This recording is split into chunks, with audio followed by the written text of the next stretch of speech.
Queridas, queridos, vamos a continuar con nuestro estudio de El Leviatán de Thomas Hobbes, pero antes quería compartir con ustedes una pequeña presentación. Es muy pequeña, estuve trabajando en ella esta mañana, justo por, digamos, darle un contexto a la lectura de El Leviatán de Thomas Hobbes. Ajá. Está viendo en pantalla una breve descripción de las primeras organizaciones sociales, las primeras culturas, también conocidas como las culturas madre o culturas madres. Ajá.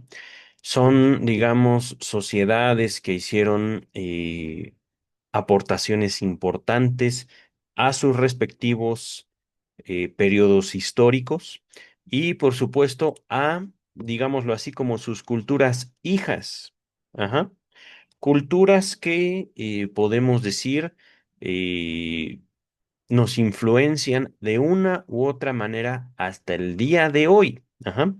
Vemos, por ejemplo, a Grecia y Roma, digamos, en cómo se va moldeando la cultura a través, por ejemplo, del lenguaje y justamente como hemos estado observando en el estudio que estamos haciendo del Leviatán de Thomas Hobbes, el lenguaje implica diferentes perspectivas al respecto de el mundo y de nosotros mismos. Ajá.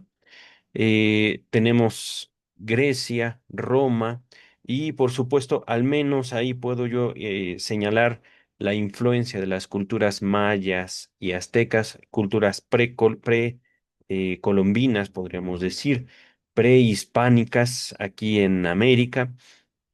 Y enfatizo también como, por ejemplo, en el Perú tenemos culturas desde el año 3000 antes de Cristo. Aquí este es un error mío. La cultura se llama Caral Supe y se está hablando de que hay registros de que esta cultura Caral existió alrededor de los años 3000 antes de Cristo, un periodo aproximado, digamos, de las culturas hindú o indo y las culturas sumerias, es decir, mucha cultura aquí en América, ajá, aún antes de los grandes centros eh, culturales en México. Pero avanzando un poquito en la presentación, digamos a manera de introducción, una breve línea del tiempo estas son, digamos, como grandes eventos, grandes hitos, grandes fechas en la historia de la humanidad, particularmente, como lo hemos estado viendo, en cuanto a la distribución del poder en la sociedad. Ajá. Hablamos de, por ejemplo, un descubrimiento de América que permite a la cultura europea observar que efectivamente no son ellos el centro del mundo, que no todo gira alrededor de Europa y por supuesto de todos modos, podemos señalar cómo a través de la historia, lo que conocemos hoy como Estado, como el gobierno, se va gestando desde, digamos, una Europa monárquica pasando por una Europa monárquica que se, digamos, distancia, que se separa del pensamiento religioso, buscando una identidad, buscando, digamos, definir más el poder de cada miembro, de cada organización que conforma la sociedad, llegando justamente a la Revolución Francesa, momento en el cual la separación se hace cada vez más fuerte, no solo entre iglesia y Estado, que podemos hablar que aquí todavía en Reforma Protestante la iglesia y el Estado siguen siendo muy unidos, se van separando, el Estado ya puede pensar en tener sus propios intérpretes de la Biblia, de las Escrituras Sagradas, para no depender de una institución, digamos, que nos administre la fe, la religión y, por supuesto, ejerza cierto poder sobre nosotros. Ajá. Dentro de la Revolución Francesa hay una gran influencia, por supuesto, también de la religión. Y aquí se va separando cada vez más. Aquí ya en la Revolución Francesa hablamos de un golpe duro a esa forma de gobierno que existía hasta antes de la Revolución Francesa, que es la monarquía.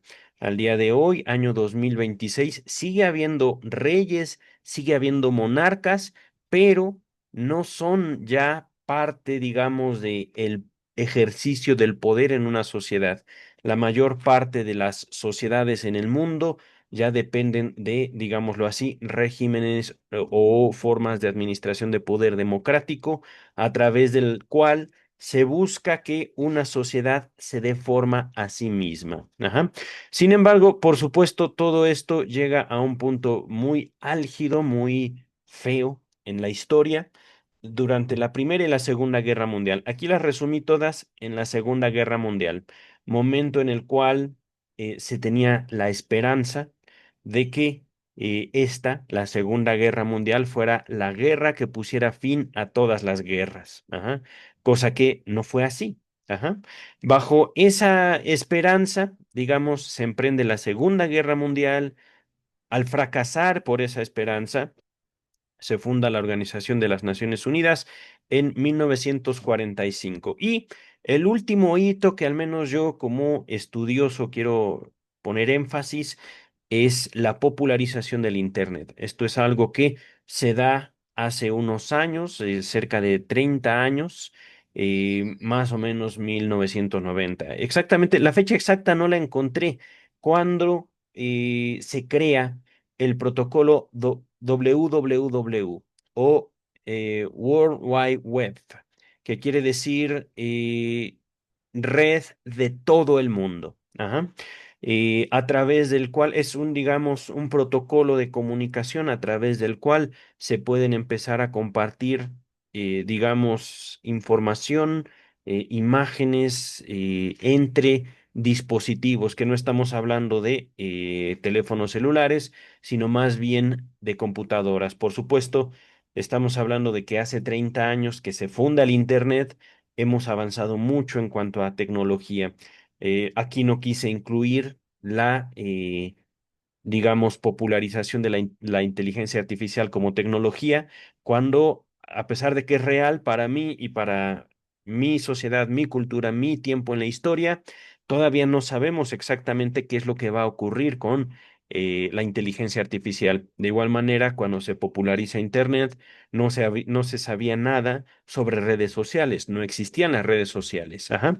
Pero, por último, antes de entrar ya en materia, los autores, digamos, que hemos estado abordando, que he estado mencionando a lo largo de mi lectura de El Leviatán de Thomas Hobbes, fueron justamente Martín Lutero, que a través de la publicación de sus 95 tesis, comienza esta separación entre iglesia y Estado, ajá, que podemos decir continúa y al mismo tiempo no, hasta nuestros tiempos, porque de alguna manera, que justamente ya lo iremos viendo con el tiempo y con la lectura, de acuerdo a el psicoanálisis freudiano, no podemos como humanidad prescindir de la religión. Y esto, queridas, queridos, podría parecer lo más antifreudiano, pero está escrito por Freud. Tótem y tabú, etcétera, etcétera, etcétera. Si bien Freud no era un creyente practicante, podía reconocer el valor no de la religión como una institución, sino la religión como un producto humano. Ajá. Pero, regresando a los autores, tenemos al autor del libro que estamos viendo, el filósofo, el erudito Thomas Hobbes, que para ese momento de la historia, y esto es, digamos, también parte de la historia de la ciencia, parte de la historia del Estado, de las instituciones, en ese momento de la historia, hablando tanto de Martín Lutero como Thomas Hobbes, podemos decir que las universidades estaban muy ligadas con la religión. Ajá. No había una separación tajante, definitiva, entre el pensamiento científico y el religioso, a menos no con Thomas Hobbes. Ajá. Ya hemos visto cómo Thomas Hobbes tiene muy poco, menciona muy pocas veces la palabra ciencia. si es que la menciona. No lo recuerdo en este momento, pero poco a poco vamos avanzando en la historia y vemos cómo entra Isaac Newton, que según estuve estudiando también ahorita, Isaac Newton era un creyente, era, digamos, creía, no era católico, justamente a partir de la publicación o a partir de la influencia de Martín Lutero, la sociedad de Isaac Newton era, digamos, protestante, particularmente anglicana se le llama, o anglicana. Ajá. Una forma, digamos, de separación de la religión cristiana o de la religión, sí, de seguidores de Cristo, pero separados del Papa. Ajá. Entonces, si bien Isaac Newton no era un cristiano desde el punto de vista actual, 2026, sí tenía su, digamos, fe. Ajá. Según lo que estuve viendo, Isaac Newton concebía el universo como un mecanismo exquisito y a Dios como justamente el que creó ese mecanismo exquisito. Estoy parafraseando lo que investigué. Ajá. Pero definitivamente Isaac Newton contribuye a la introducción al discurso social sobre un nuevo poder, la ciencia. Ajá. Y es entonces donde vemos también la importancia de Auguste Comte, no como, digamos, un pensador que deberíamos seguir, sino como algo muy, muy importante.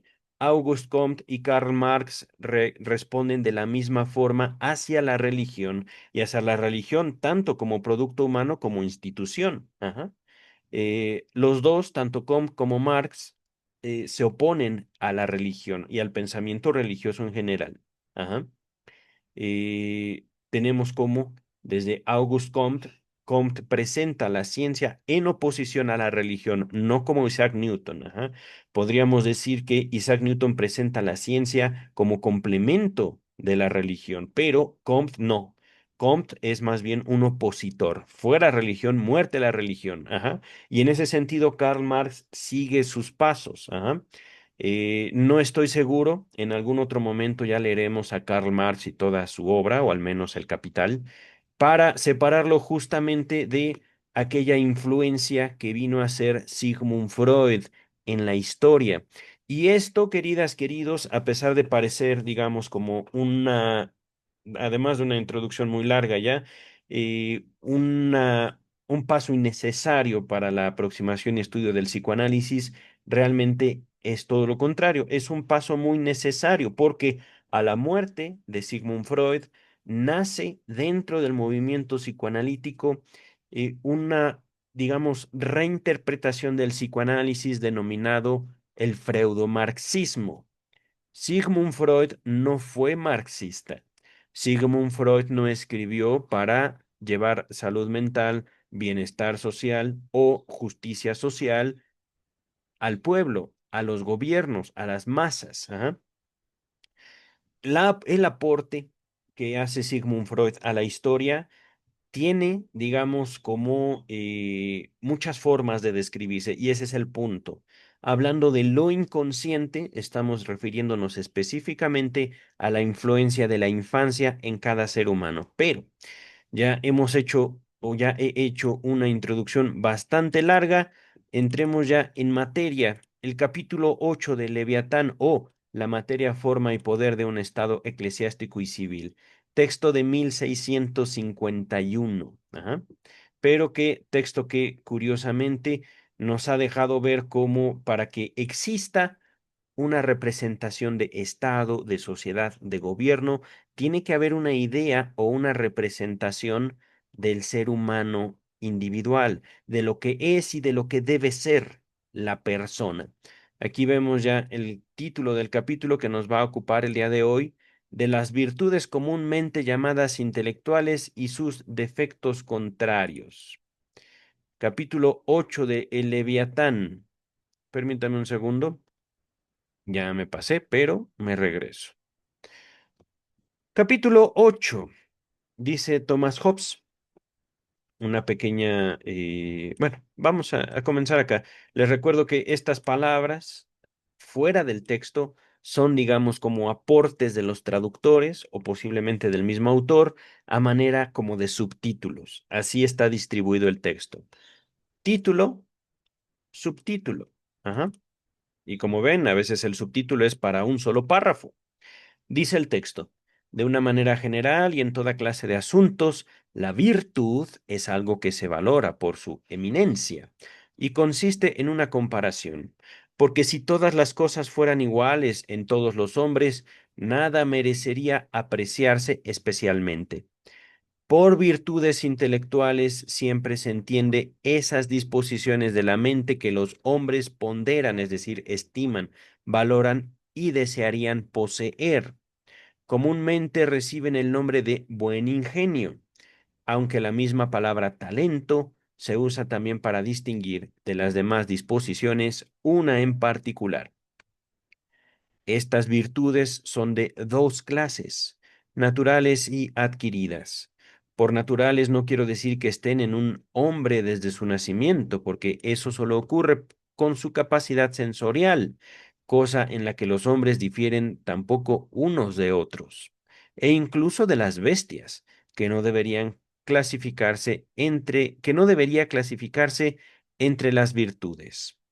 Me refiero a ese talento que se adquiere solamente con el uso y la experiencia, sin ningún método, cultura o instrucción. Este ingenio natural consiste principalmente en dos cosas. Es una celeridad en imaginar, digamos como facilidad, celeridad, prisa, ajá, rapidez. Esto es, en una rápida sucesión de un pensamiento a otro y en una dirección firme hacia algún fin elegido. Por el contrario, una imaginación lenta constituye la falta o defecto de la mente, al que solemos dar el nombre de torpeza, estupidez, y al que a veces designamos también con otros nombres que significan lentitud de movimientos o dificultad de moverse. Esta diferencia entre los grados de rapidez es causada por la diferencia que se da entre las pasiones de los hombres. Unos aman y detestan una cosa y otros aman y detestan otra. Por lo tanto, los pensamientos de unos hombres corren en una dirección y los de otros en otra, deteniéndose y observando de maneras diferentes las cosas que van pasando por su imaginación. Y como en esta sucesión de pensamientos, lo único que los hombres pueden observar entre las cosas sobre las que piensan es en qué se asemejan unas a otras, y o en qué difieren, es decir, son diferentes, o a qué propósito sirven, o cómo sirven a dicho propósito. Aquellos que observan semejanzas que rara vez son observadas por otros, se dice que tienen buen ingenio, expresión que en este caso quiere decir buena fantasía. Mira, pero aquellos que observan las diferencias y semejanzas, lo cual llamamos distinguir, discernir y juzgar, entre otra cosa y otra, entre cosa y cosa, se dice que tienen, cuando ese discernimiento no es fácil, buen juicio. Y cuando éste se refiere en particular a asuntos de conversación y de trato, en los que es necesario discernir tiempos, lugares y personas. Esta virtud se llama discreción. Mira, la primera, es decir, la imaginación o fantasía, no es considerada como virtud si no va acompañada del juicio, pero la segunda, que es el juicio y la discreción, es elogiada en sí misma, sin ayuda de la fantasía. Además de la discreción en lo tocante a tiempos, lugares y personas, necesaria para una buena fantasía. Se requiere también que los pensamientos de un hombre se apliquen a menudo a su fin, es decir, que se haga algún uso de ellos.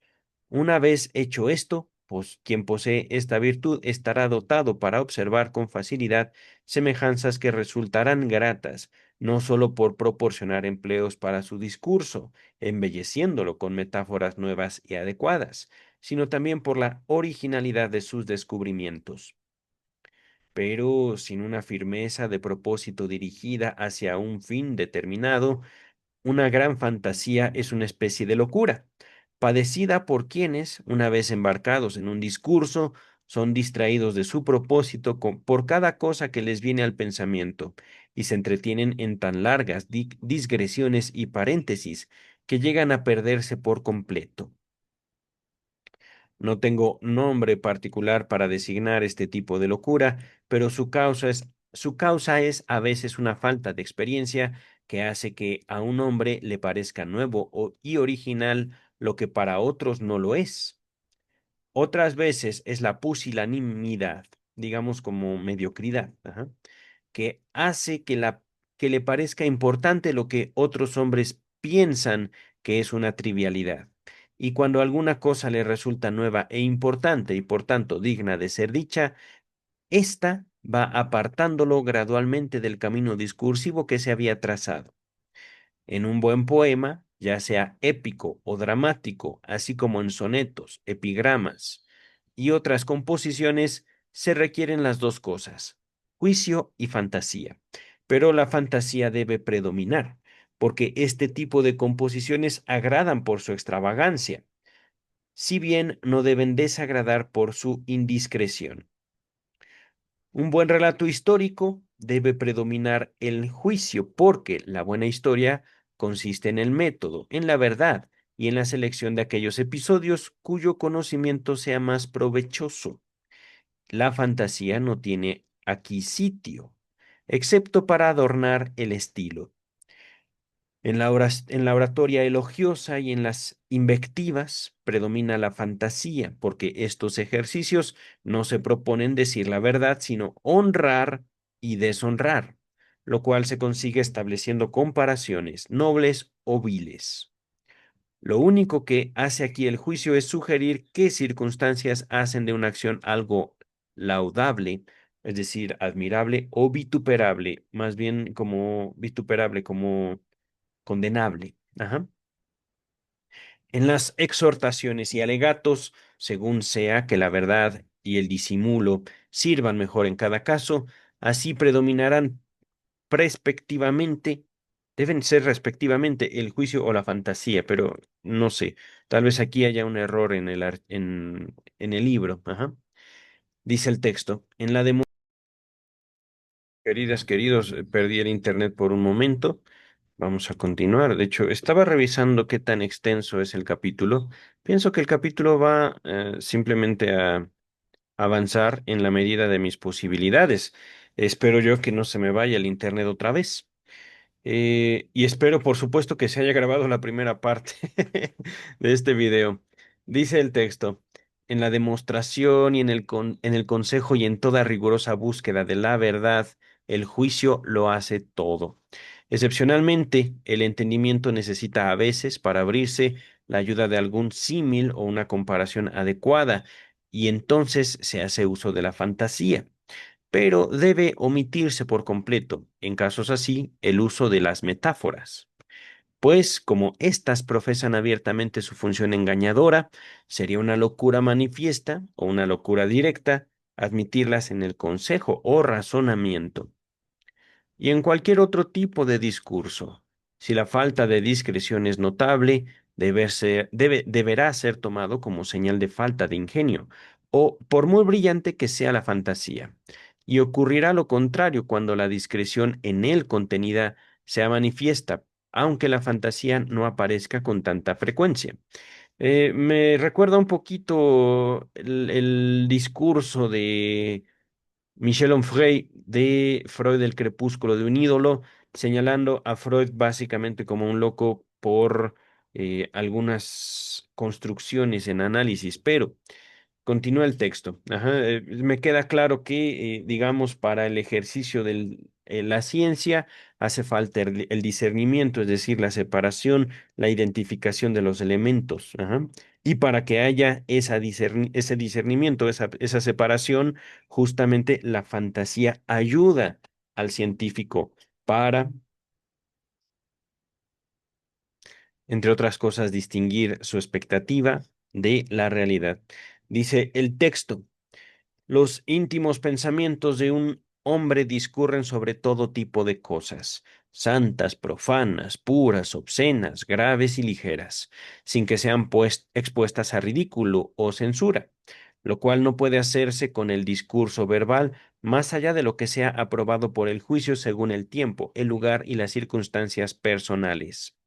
Un anatomista o un médico pueden expresar verbalmente o por escrito sus juicios acerca de asuntos impuros, porque no lo hacen para agradar, sino para recibir sus emolumentos. No sé qué sea eso, pero de hecho nunca había escuchado esa palabra.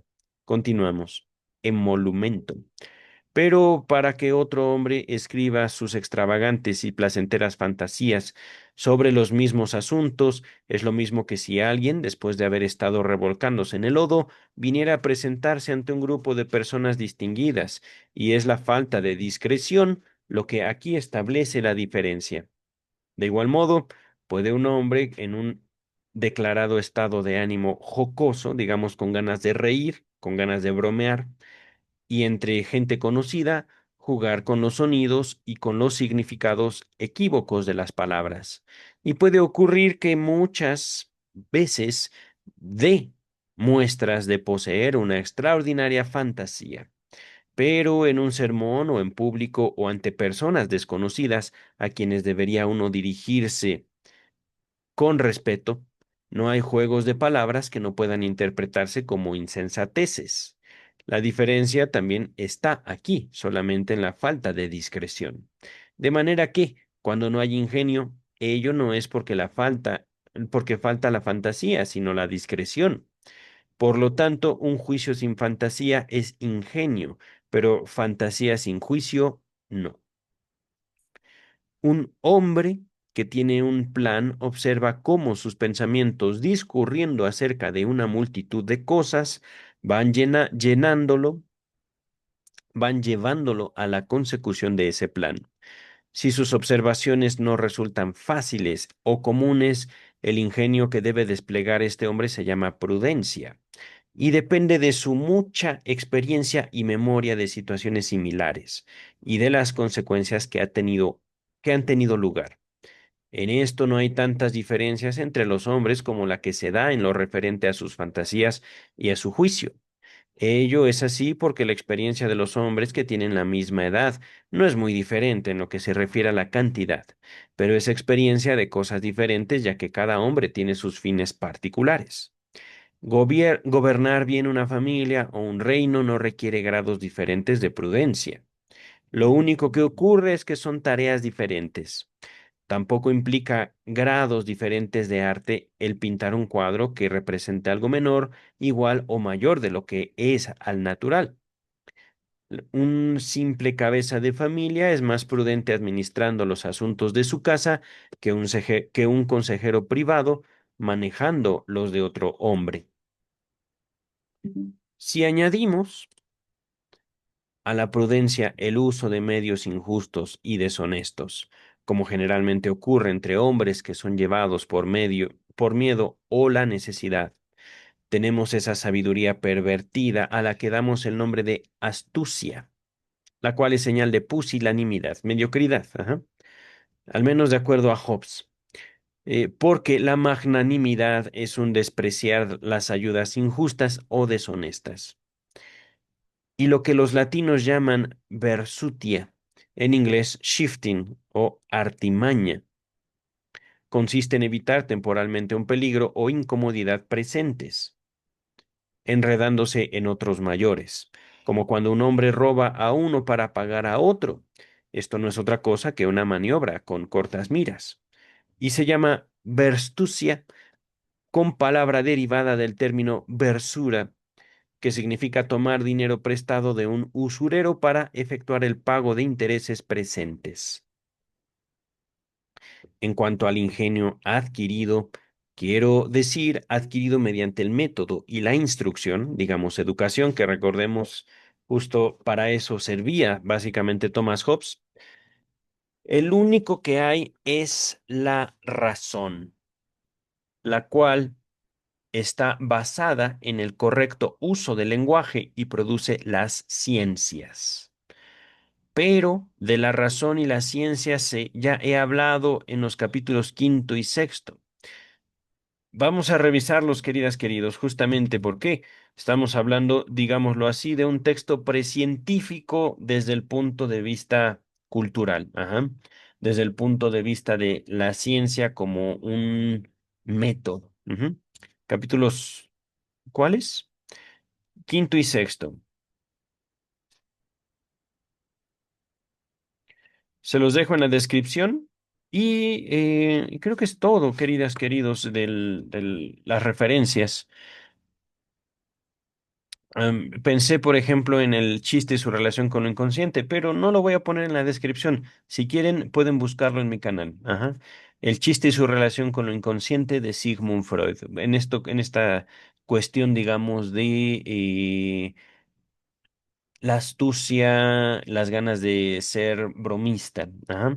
Vamos a continuar. La causa de esta diferencia de ingenios está en las pasiones, y la diferencia en las pasiones proviene en parte de la constitución del cuerpo. Wow. Y en parte de las diferencias en la educación.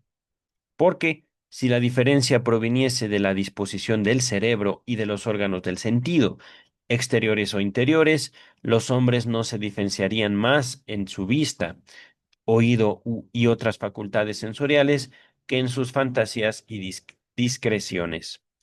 La diferencia proviene, pues, de las pasiones, que son diferentes, no solo a causa de que existe entre los hombres una diferencia en su constitución, sino también de que hay en ellos una diferencia en sus costumbres y educación.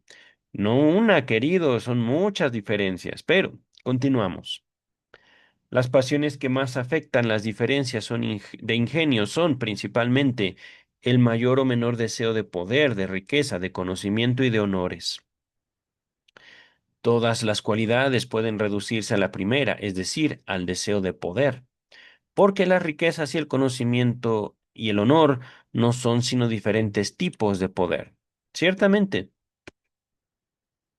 Por lo tanto, un hombre que no tiene una gran pasión por ninguna de estas cosas, sino que es, como suele decirse, indiferente, aunque pueda ser un buen hombre en el sentido en que no ofende a nadie, no podrá, sin embargo, poseer ni una gran fantasía ni mucho juicio. Mira, esto está interesante, porque los pensamientos son, con respecto a los deseos, como exploradores y espías que se aventuran en tierra extraña y encuentran el camino que los lleva a las cosas deseadas. Toda la firmeza de los movimientos de la mente y toda su rapidez proceden de ahí, porque no tener deseos es estar muerto. ¡Bravo! Eso está genial. No tener deseos es estar muerto. Así, tener pasiones débiles es síntoma de embotamiento, y tener pasión por todo, sin hacer distingos, es frivolidad y distracción. Y tener pasiones más vehementes, como más coherentes, más sólidas, de las que de ordinario se observan en los otros, es lo que los hombres llaman locura. ¡Oh! Me encanta esta.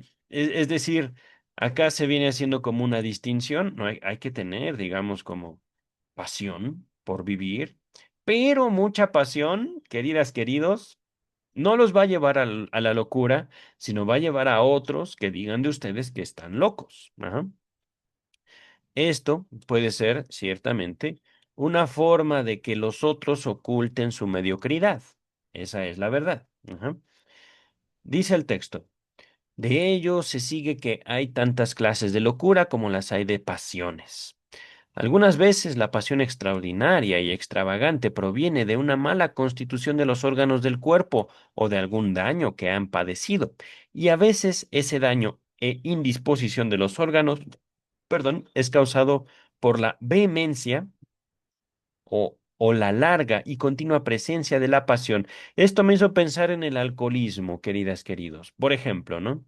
Dice el texto, pero en ambos casos la locura es siempre de una y la misma naturaleza. Digamos, ¿qué ocurriría si aceptamos el alcoholismo no como una enfermedad mental, entre comillas, sino como la condición de ciertas personas, no para convivir entre sus semejantes, sino simplemente para vivir? Pero regresamos al texto. No me voy a poner a platicar mucho al respecto de políticas de salud en este momento. Ya habrá otros videos. Dice el texto.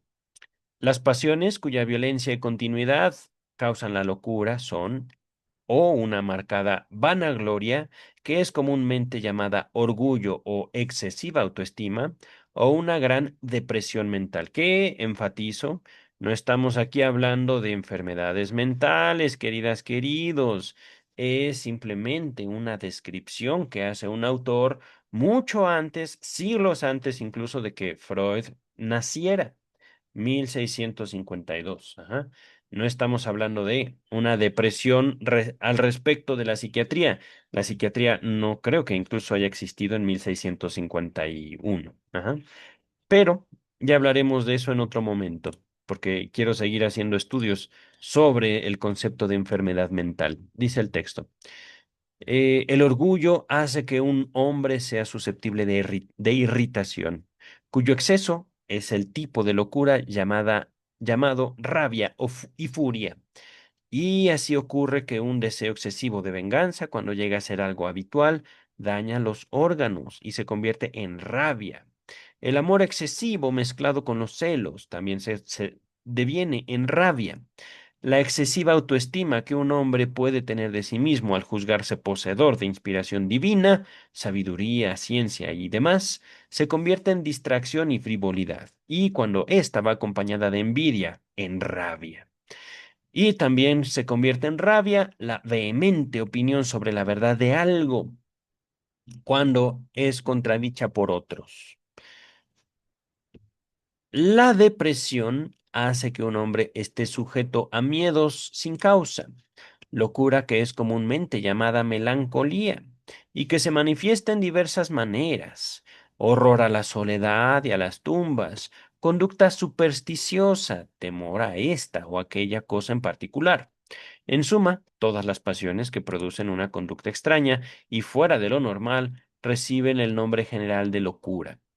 Repito, en suma, todas las pasiones que producen una conducta extraña y fuera de lo normal reciben el nombre general de locura. Qué curioso. Pero si alguien se tomara el trabajo de contar todas las diferentes clases de locura, estas serían legión. Voy a continuar, queridas, queridos. Me guardo mi comentario por el momento. Y si el exceso de lo que y si el exceso es lo que las produce, no hay duda de que las pasiones mismas, cuando tienden al mal, son grados de lo mismo. Pregunta, queridas, queridos. Entonces, ¿desear mucho una cosa puede llevarnos a la locura? ¿O puede llevar a que otros nos digan locos o locas? Un deseo muy fuerte o una acción. Porque, queridas, queridos, cuando la acción viene de un deseo o cuando el deseo efectivamente se convierte en una acción. Apelando a Freud, cuando queremos o cuando ocurre. La locura, hablando, digamos, un poquito de lo inconsciente, la locura puede venir al entregarnos a un deseo o al negarnos fuertemente a ese deseo. Vamos a continuar, queridas, queridos, hablando de locuras. Por ejemplo, el efecto de la locura en quienes son poseídos por la opinión de que están inspirados no siempre es apreciable en un hombre que produce alguna acción extravagante como resultado de esa pasión. Sin embargo, cuando muchos hombres conspiran juntos en un acto multitudinario, su rabia colectiva se hace bien visible. ¿Qué mayor prueba de locura puede haber que la de gritar, golpear y arrojar piedras a nuestros mejores amigos? Pues sí, eso sí me parece locura. Sin embargo, estas acciones son todavía menos malas que las que puede realizar una multitud. ¡Wow! Es decir, queridas, queridos, cuidadito con pertenecer a una multitud. borrarnos en la masa, pero eso sí se los dejo. Psicología de las masas y análisis del yo en la descripción de este video. Dice el texto. Pues las masas, curioso que use la palabra masas, curiosísimo, no lo había visto. Pues las masas son capaces hasta de denostar, combatir y destruir a quienes han sido sus protectores durante toda la vida y las que han salvado de daño. Las masas matan a papá y a mamá. Pero eso solo confirma, queridas y queridos, la hipótesis freudiana de tótem y tabú, que les dejo tótem y tabú en la descripción de este video también. Ese sí lo había mencionado y vale la pena. Escúchenlo, léanlo, solo por puro placer. Se van a llevar sorpresas. Tótem y tabú. A veces parece un manual de magia, tótem y tabú, pero una brillante obra de Freud. Dice el texto. "Ah, Aquí está. Y sí, esta lo, y si esta es una locura de las multitudes, también lo es de cada hombre en particular. Wow, aquí se ve freudiano el texto. Dice el texto, pues igual que en alta mar un hombre no recibe ningún ruido en el agua que está más próxima a él, aunque está seguro de que esa porción de agua contribuye igual a las otras al rugido en general del mar, así también, aunque no percibamos ninguna perturbación considerable en uno o dos hombres, podemos estar bien seguros de que sus pasiones particulares son parte del rugido sedicioso de toda una nación perturbada. Y aunque no hubiera ninguna otra cosa en la que manifiestan su locura, solo el hecho de apropiarse para sí el privilegio de poseer una inspiración divina sería argumento suficiente. Si un hombre en un manicomio nos amenizara con su discreta conversación y quisiéramos, al despedirnos de él, preguntarle quién era, a fin de poder corresponderle en otra ocasión por su cortesía, y entonces él nos dijese que era Dios Padre, no necesitaríamos observar ningún tipo de comportamiento extravagante por su parte para confirmar su locura. Querido Hobbes, lo voy a poner así. Es que, queridas, queridos, hablando de locura, mm, esta parte me hizo pensar en algunas leyendas nórdicas donde efectivamente la gente podía incluso tener relaciones sexuales con dioses. Ajá. Aquí la pregunta, porque es que también en su planteamiento, el planteamiento de Hobbes es correcto, pero aquí se ve absorbido por su propio planteamiento. ¿Y cómo sabes, Hobbes, que no estabas hablando con Dios? Dios Padre. Es una locura, sí y no. Queridas, queridos. Si en nuestros semejantes no vemos a Dios, Dios no existe. ¿Qué tenemos que esperar a que se abra el cielo y baje algo y digamos, he aquí Dios? Y algo así para decir, Dios es. O tenemos que ir a la iglesia y ahí nos tienen que básicamente tatuar en la frente, Dios es así, así, así. ¿Por qué no ver a Dios en nuestros semejantes? Pero palabras de alguien que no profesa ninguna religión. Dice el texto, esta idea de poseer una inspiración divina, o como se dice comúnmente, de poseer un espíritu privado, comienza muy a menudo con algún afortunado descubrimiento de un error en el que ha caído la mayoría de la gente. Y sin saber o recordar qué procedimiento racional les ha llevado a descubrir esa verdad singular, tal les parece a ellos, aunque en muchas ocasiones descubren algo que no es verdadero. Estos inspirados se admiran a sí mismos como si hubieran recibido una gracia especial de Dios Todopoderoso, revelándoles ese descubrimiento de un modo sobrenatural por mediación del Espíritu Santo. Miren, es que hablando de locura, ciertamente, yo les planteo acá,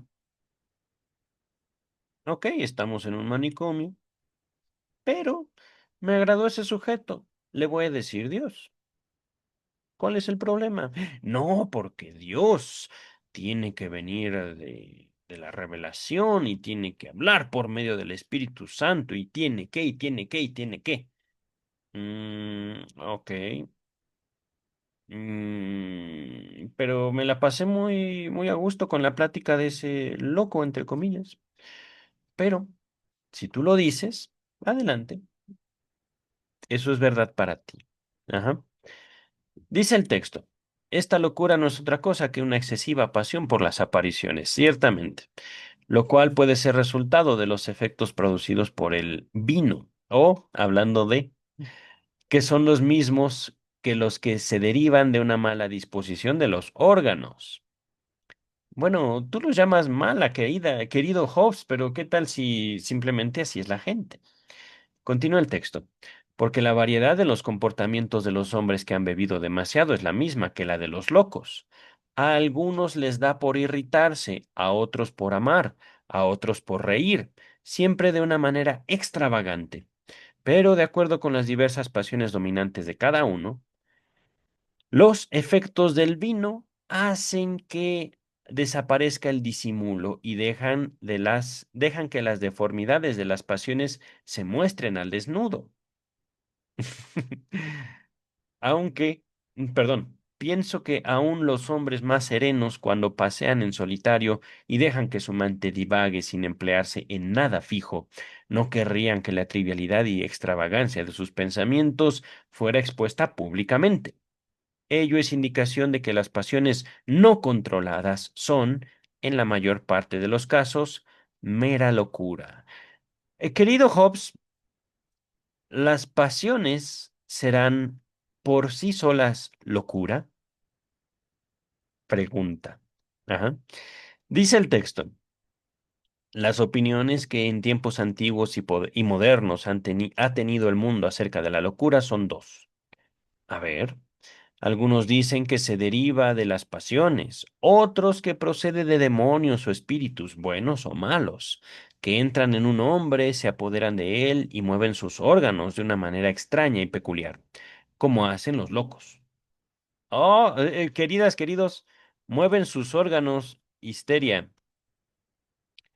puntos histerógenos.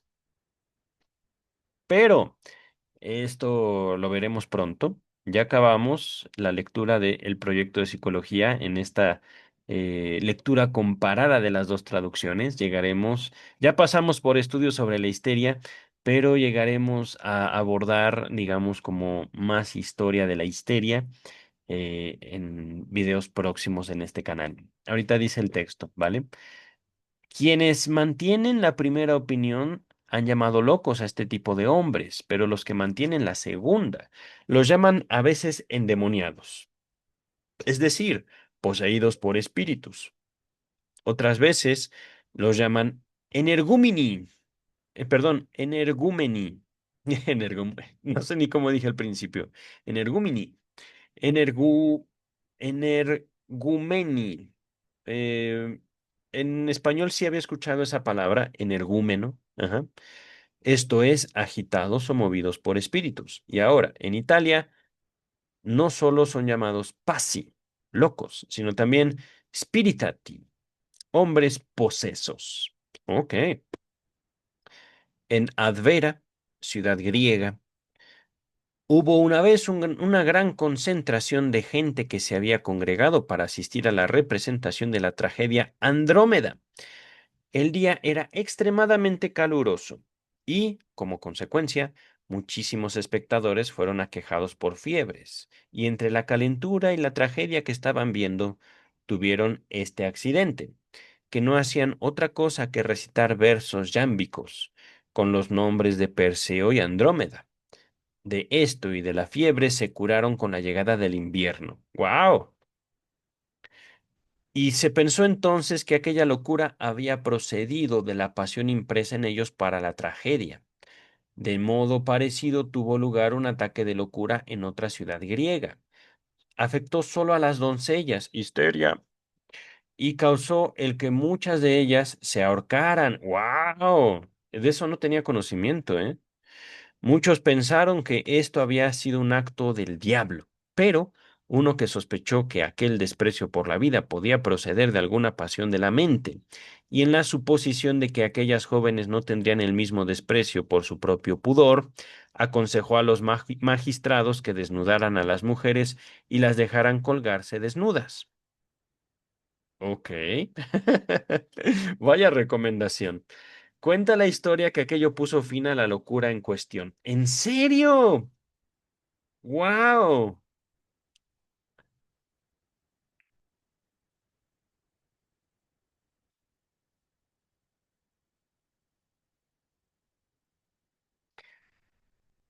Vamos a continuar. Es que me gustaría saber más sobre ese evento, si es que fue real, entre otras cosas. Dice el texto, más por otra parte, los mismos griegos atribuían la locura a la intervención de las Euménides o furias y algunas veces de Ceres, Febo y otros dioses. Lo mismo se hizo atribuyéndola a los fantasmas, pensándose que eran cuerpos que vivían en el aire, y a los que solía darse el nombre de espíritus. En esto los romanos tenían la misma opinión que los griegos y también los judíos, quienes llamaron profetas a los locos. ¡Wow! Si pensaban que estaban poseídos por un espíritu bueno y endemoniados, si el espíritu era malo. Algunos llamaban locos tanto a los profetas como a los endemoniados, y algunos llamaban a un mismo hombre endemoniado y loco. No es raro que los gentiles pensaran así, porque las enfermedades corporales, los vicios, las virtudes y otros muchos accidentes naturales eran por ellos considerados y venerados como demonios. ¡Wow! De tal forma que por demonio entendían tanto un hombre aquejado por la fiebre como un diablo. Pero que los judíos tuvieran la misma opinión resulta bastante extraño, perdón, porque ni Moisés ni Abraham pretendieron ser profetas por estar poseídos por un espíritu, sino por la voz de Dios, o por haber tenido una visión o un sueño. Tampoco hay nada en sus leyes morales o ceremoniales que indique que se consideraban poseídos por un celo sobrenatural. Cuando habla de celo, pienso como en una capacidad, digamos, más allá. Dice el texto, cuando se dice que Dios, veas el libro de Números, capítulo 11 versículo 25. Repito, cuando se dice que Dios tomó el espíritu que residía en Moisés y lo puso sobre los 70 ancianos, el espíritu de Dios, entendido como sustancia de Dios, no fue compartido. Cuando las escrituras hablan del Espíritu de Dios en el hombre, lo que quieren expresar es un espíritu humano con inclinaciones a la vida de santidad. Miren, hablando de interpretaciones, queridas y queridos, esto podría parecer poca cosa, pero se lo debemos a Martín Lutero. El hecho de poder decir, ah, mira, esto dice en la Biblia.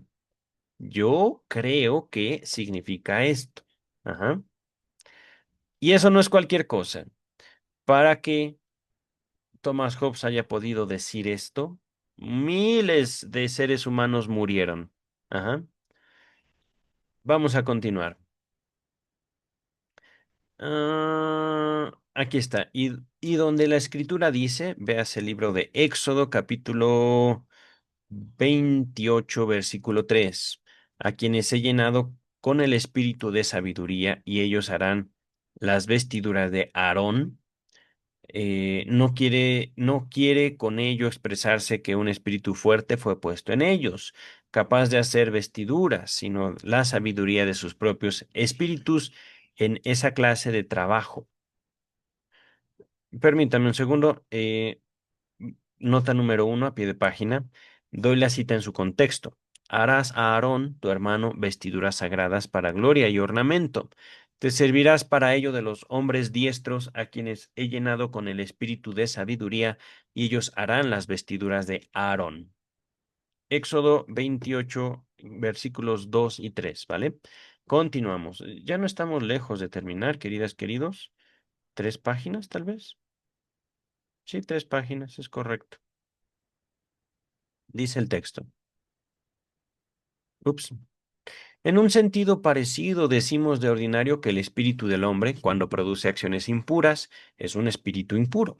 Y nos referimos también a otras clases de espíritus siempre que la virtud o el vicio que quieren expresarse con esa manera de hablar son extraordinarios y eminentes. Tampoco los demás profetas del Antiguo Testamento clamaron estar poseídos por ningún celo divino, ni que Dios hablaba en ellos. Solo decían que Dios les hablaba a ellos de palabra y sirviéndose de una visión o sueño. Y la carga del Señor no debe entenderse como posesión. Y sí, sí, bueno, lo digo solo por molestar a Hobbes, pero continúa el texto, sino como un mandato. ¿Y qué tal si el mandato también es una forma de locura, querido Hobbes? ¿El mandato, queridas y queridos, puede ser una pasión? Yo creo que sí, pero vamos a avanzar. ¿Cómo, pues, pudieron los judíos caer en esta idea de posesión? No puedo dar con ninguna razón que no sea la que es común a todos los hombres, es decir, la falta de curiosidad para buscar las causas naturales y la tendencia a situar la felicidad en la adquisición de groseros placeres sensoriales y de aquellas cosas que más inmediatamente conducen a ellos. Pues, quienes ven en un hombre alguna virtud extraña y poco común, si son incapaces de ver al mismo tiempo la causa de que la dicha virtud perdón, la causa de la que dicha virtud probablemente procede, es difícil que la tomen por simple fenómeno natural. Y si no les parece natural, tendrán por fuerza que parecerles sobrenatural. ¡Oh! Y entonces, ¿qué otra cosa podrá hacer? ¿Qué otra cosa podrá ser sino una presencia de Dios o del demonio en ese hombre? ¡Oh! Es decir, queridas, queridos, la humanidad se explica como puede y en esa explicación la humanidad se justifica a ella misma. Vamos a continuar.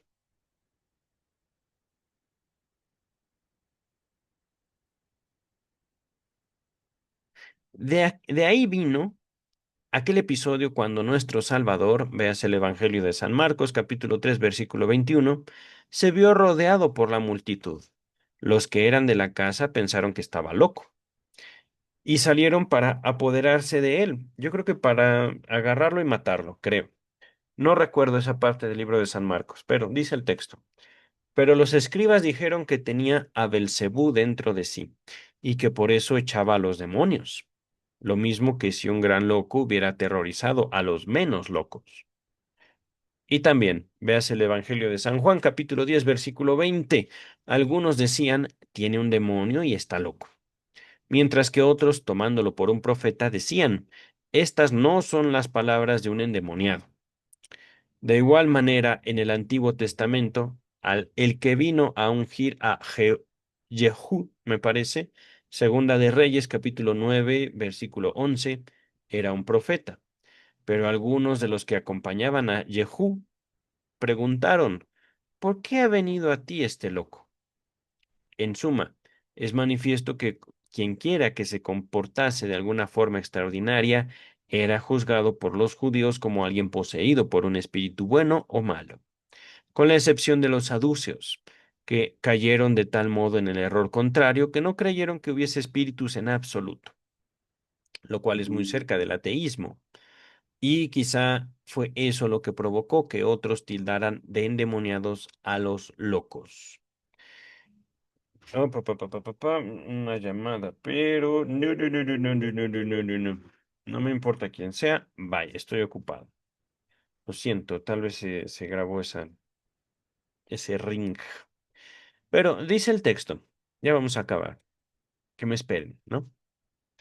Más, ¿por qué entonces nuestro Salvador, está hablando de Jesucristo, procedió cuando los que curaban, procedió cuando los curaba como si estuvieran endemoniados y no como si estuvieran locos?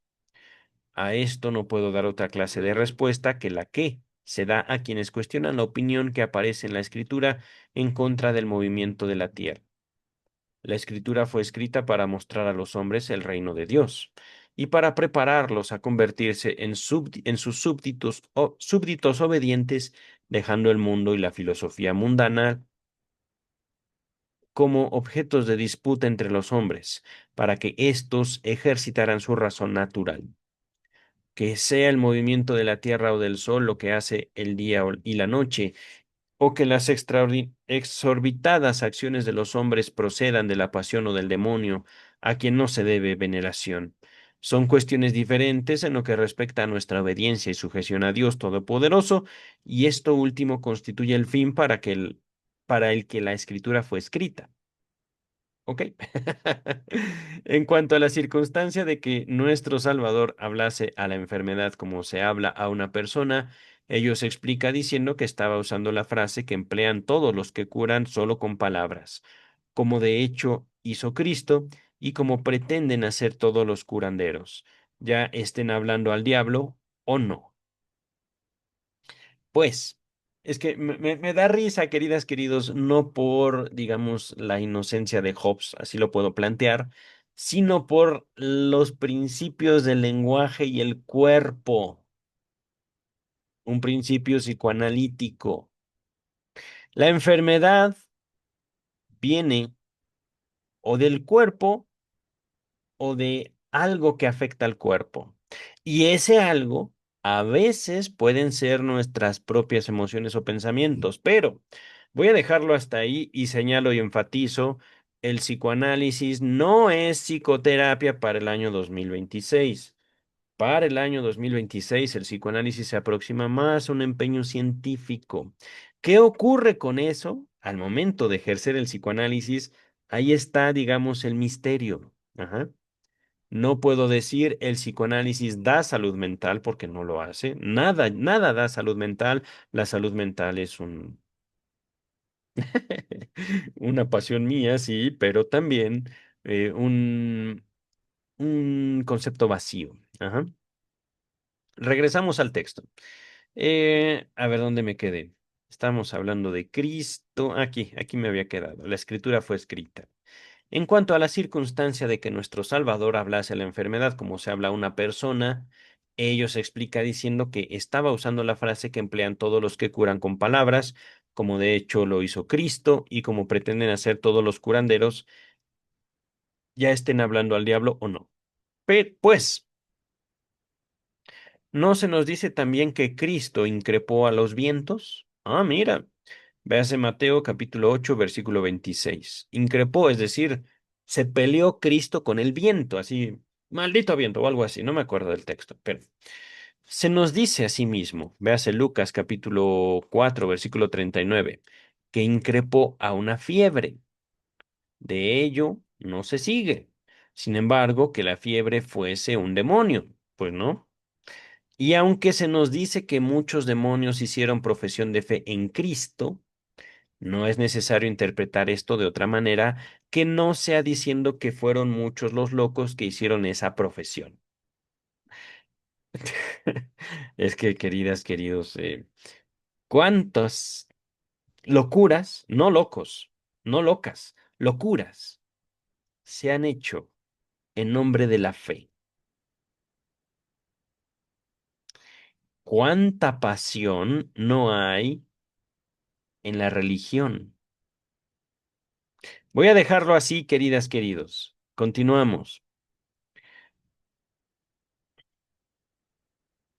Y cuando nuestro Salvador, véase Mateo capítulo 12, versículo 43, habla de un espíritu impuro que, saliendo de un hombre, discurre por lugares áridos buscando reposo y no lo halla, y vuelve a entrar en el mismo hombre con otros 7 espíritus peores que él.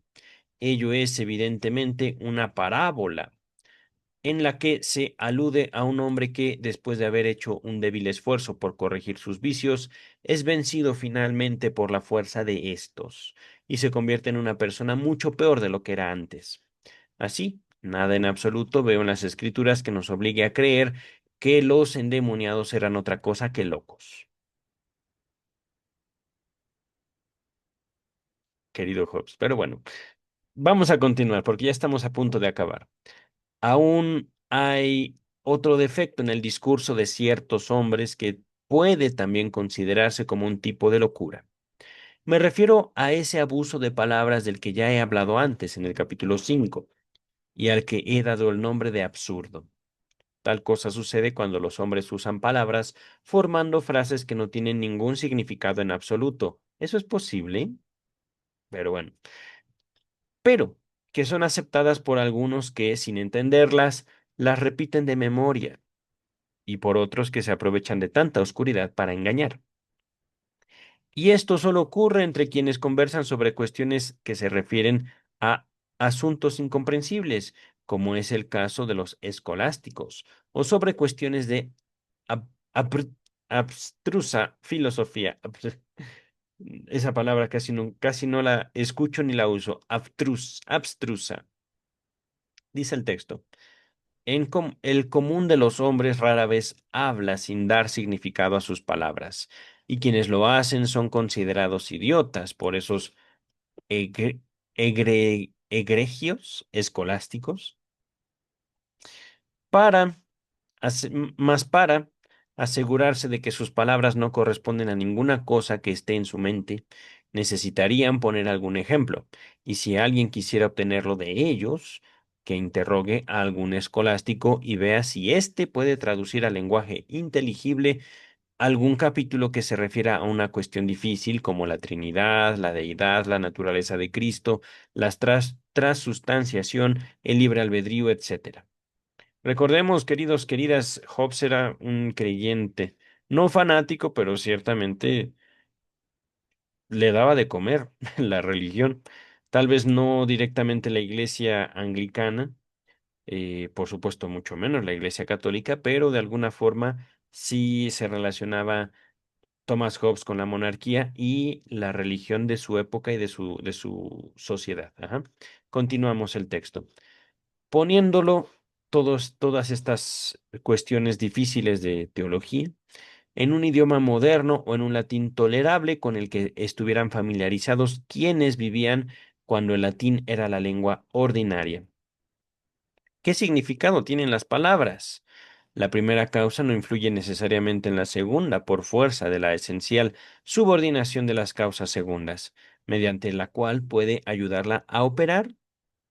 ¿Qué significa eso? No lo sé. Fue Hobbes el que lo puso. Dice el texto, dichas palabras son la traducción del capítulo sexto. Bueno, debe ser sexto. Y esto no es un error mío, nuevamente otro error del texto. Capítulo sexto dice, pero es capítulo sexto con T. Capítulo sexto del libro primero de la obra de Suárez, del texto sobre el concurso, movimiento y ayuda de Dios. ¡Wow! ¿Cuándo hay hombres que escriben volúmenes enteros con esa basofia? ¿Es que no están locos si tratan de que otros también lo estén? Buen punto, buen punto. Y en particular en la cuestión de la transubstanciación, quienes dicen que después de pronunciadas ciertas palabras, la blancura, la redondez, la mag- magnitud, no es magnitud, es magnitud, la cualidad, la corruptibilidad, todo lo que es incorpóreo, etcétera, pasan de una oblea de pan al cuerpo de nuestro bendito Salvador, no están haciendo todas esas uras, eses, tudes y dades, otros tantos espíritus que toman posesión del cuerpo de Cristo. Básicamente les está diciendo locos a los católicos, según entiendo. Ajá. Porque por espíritu se entiende siempre cosas que, aun siendo incorpóreas, pueden moverse de un sitio a otro. De manera que todo este tipo de absurdos puede con derecho calificarse como una más entre las muchas clases de locura. Más quienes hablan así, siempre que se guían por pensamientos claros que se refieren a sus deseos mundanales, perdón, se abstienen de disputar o escribir con este oscuro lenguaje y tienen momento de lucidez. Y lo dicho es suficiente en lo que respecta a las virtudes y defectos intelectuales. Sobre Suárez, véase Francisco Suárez, filósofo granadino, miembro de la Compañía de Jesús y considerado como el último escolástico. Murió en 1617. Queridas, queridos, hemos terminado el capítulo 8 de El Leviatán de Thomas Hobbes, la primera parte. Llegaremos a la segunda, pero buen texto. Ay. Ah, Saldré a caminar un rato con mi perrito. Yo creo que regreso hoy mismo a grabar el texto de Sigmund Freud. No me acuerdo cómo se llama. Pero, queridas y queridos, nos estamos viendo en otros títulos. Bye. Bye bye.